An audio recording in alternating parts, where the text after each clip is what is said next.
할렐루야. 5월 18일 토요일 원포인트 큐티 가운데 오신 여러분들을 주님의 이름으로 사랑하고 축복합니다. 오늘 하나님께서 우리에게 주신 말씀은 잠언 30장 1절에서 9절까지의 말씀입니다. 잠언 30장 1절에서 9절까지의 말씀 다 같이 한 목소리로 함께 읽도록 하겠습니다. 이 말씀은 야게의 아들 아굴의 잠언이니 그가 이디엘 곧 이디엘과 우갈에게 이른 것이니라. 나는 다른 사람에 비하면 짐승이라. 내게는 사람의 총명이 있지 아니하니라. 나는 지혜를 배우지 못하였고 또 거룩하신 자를 아는 지식이 없거니와 하늘에 올라갔다가 내려온 자가 누구인지, 바람을 그 장중에 모은 자가 누구인지, 물을 옷에 싼 자가 누구인지, 땅의 모든 끝을 정한 자가 누구인지, 그의 이름이 무엇인지, 그의 아들의 이름이 무엇인지 너는 아느냐? 하나님의 말씀은 다 순전하며 하나님은 그를 의지하는 자의 방패시니라. 너는 그의 말씀에 더하지 말라. 그가 너를 책망하시겠고 너는 거짓말하는 자가 될까 두려우니라. 내가 두 가지를 주께 구하였사오니 내가 죽기 전에 내게 거절하지 마시옵소서. 곧 헛된 것과 거짓말을 내게서 멀리하옵시며 나를 가난하게도 마옵시고 부하게도 마옵시고 오직 필요한 양식으로 나를 먹이시옵소서. 혹 내가 배불러서 하나님을 모른다 여호와가 누구냐 할까 하며 혹 내가 가난하여 도둑질하고 내 하나님의 이름을 욕되게 할까 두려워함이니이다. 아멘.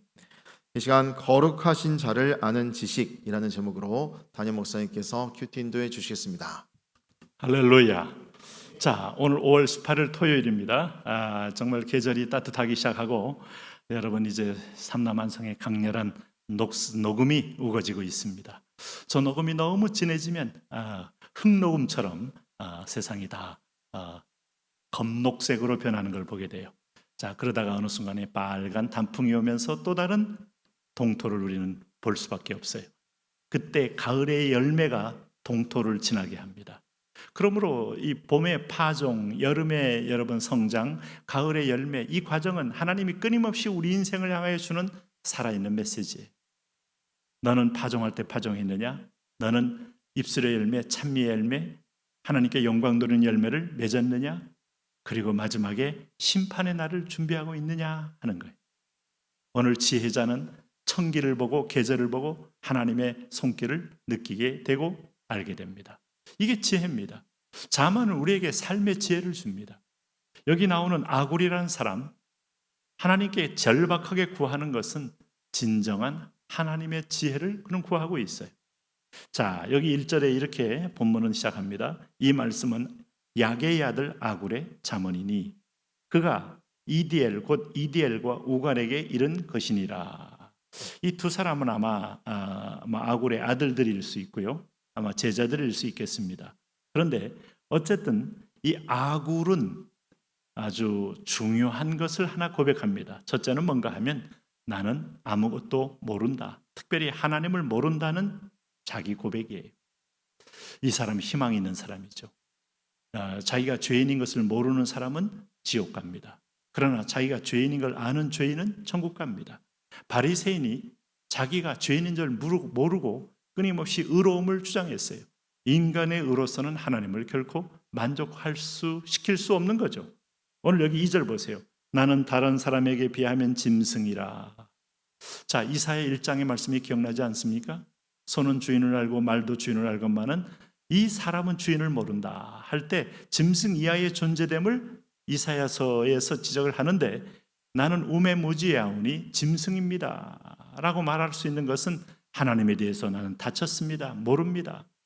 우리는 제이아의 패커라는 영국의 유명한 신학자가 노인과 하나님을 아는 것 이런 책을 써서 하나님이 누구냐 하나님에 관하여 알지 말고 하나님을 알아라. 그 결론은 성경에 있어요. 호세아의 6장 말씀처럼 너희는 힘써 여호와를 알자 할 때 하나님과 교제하는 걸 아님이라고 말합니다. 야다의 암. 그러니 아굴은 지금 그런 갈망이 있는 거예요. 하나님을 알고 싶은 갈망이 있는 사람이 하나님을 만나게 돼 있어요. 3절에 보니까 나는 지혜를 배우지 못하였고 또 거룩하신 자를 아는 지식이 없거니와 하늘에 올라갔다가 내려온 자가 누구인지 바람을 그 장중에 모은 자가 누구인지 물을 옷에 싼 자가 누구인지 땅의 모든 끝을 정한 자가 누구인지 그의 이름이 무엇인지 그의 아들의 이름이 무엇인지 너는 아느냐? 하나님, 성령님, 예수님. 사실 삼위 하나님에 관한 간절한 어떤 지적 갈망이 아굴에게 있는 겁니다. 얼마나 귀한 겁니까? 수많은 여러분, 오늘 구도자들이 철학을 통하여 히말라야 산정에서 득도를 위하여 자기 비움에 대한 끊임없는 행로를 했습니다만, 비워지는 것으로 모든 지식이 열리는 것이 결코 아니에요. 무엇이 채워지느냐? 허탄한 신화가 채워지느냐?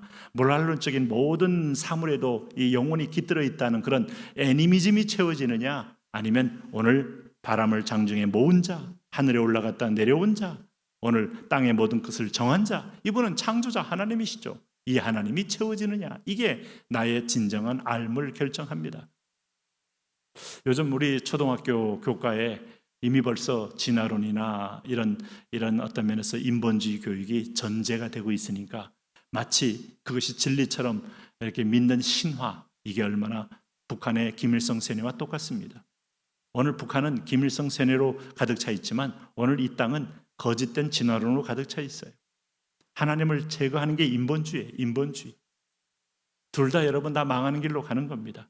그럴 때마다 진리의 말씀 앞에서 오늘 땅의 모든 끝을 정한 자가 누군지를 안다는 게 얼마나 소중해요. 그래서 교회 학교에서는 이런 성경적 세계관이 계속 강의가 돼야 돼요. 창조론, 오늘 우리가 하나님이 대한민국을 세울 때 그 섭리와 손길, 그리고 하나님은 이런저런 11명 이상의 대통령을 세워가면서 이 나라를 갖다 만들어가는 그 하나님의 손길을 보라는 거예요. 정권의 실체를 보라는 게 아니에요. 그리고 대한민국이 넘어야 될 일본을 보고 그 다음에 하나님이 우리를 준비해서 G2 국가로 세워서 열방을 복음으로 섬기는 나라는 그런 환상을 보라는 겁니다. 봐야 됩니다, 여러분. 우리 월드와이드 성도들, 또 월드와이드에게 연관돼서 사모하는 분들이 이 동일하게 이 환상을 보셔야 다가올 하나님의 축복의 때를 우리는 대비하는 사람들이 되는 것이죠. 너는 무엇인지 아느냐 하는 거예요. 그랬더니 5절 말씀에 하나님의 말씀은 다 순전하며 하나님은 그를 의지하는 자의 방패신이라.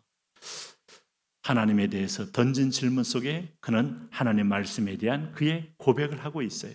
그러고 보니까 이 사람은 죄인인 것을 알고 있는 의인이었어요.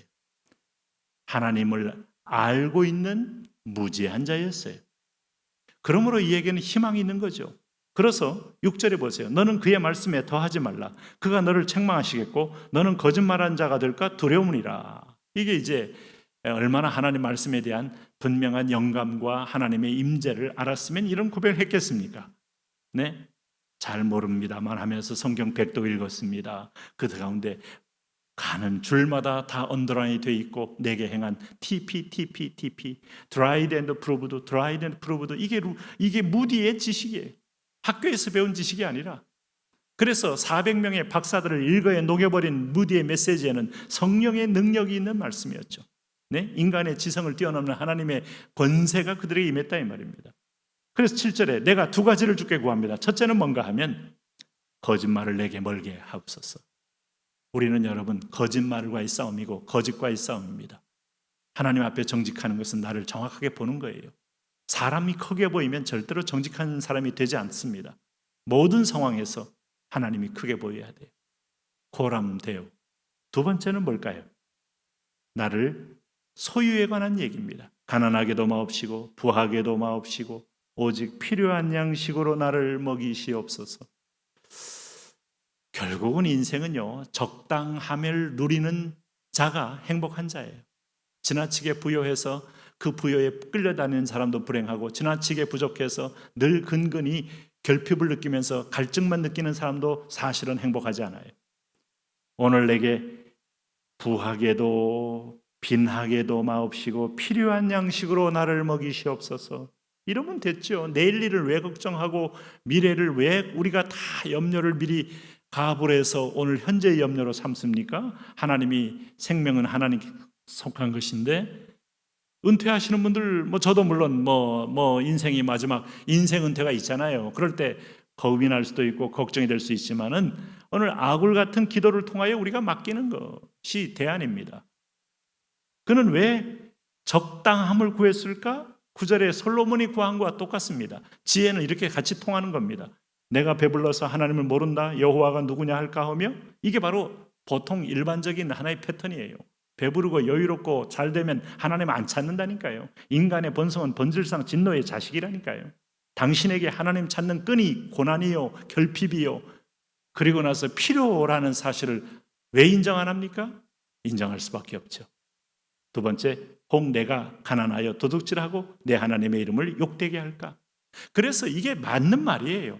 가난해서 절대로 그리스도인들은 절대로 굶어 죽을지언정 안 믿는 사람에게 돈 꾸면 안 돼요. 교회에서도 손 벌리면 안 돼요. 하나님이 채울 때까지 안 채우면 죽일 건데 그럼 죽이면 천국 가야죠. 그러나 하나님은 반드시 부하게도 빈하게도 않지만은 일용할 양식을 주시는 걸 누려야 나의 하나님이죠. 그렇게 오늘도 담당하게 사시기를 또 그렇게 이웃에게도 그렇게 여유함을 가지고 하나님의 실제적인 임재의 풍요를 자랑하며 사시기를 바랍니다. 하나님, 부해도 하나님 떠나지 않는 믿음을 주시고 빈해도 우리가 하나님은 없다고 말할 만큼 결핍을 노예가 되지 말게 하시고 날마다 감사하며 사는 하나님 앞에 적당과 자유함을 누리며 살게 하여 주옵소서. 예수님 이름으로 기도합니다.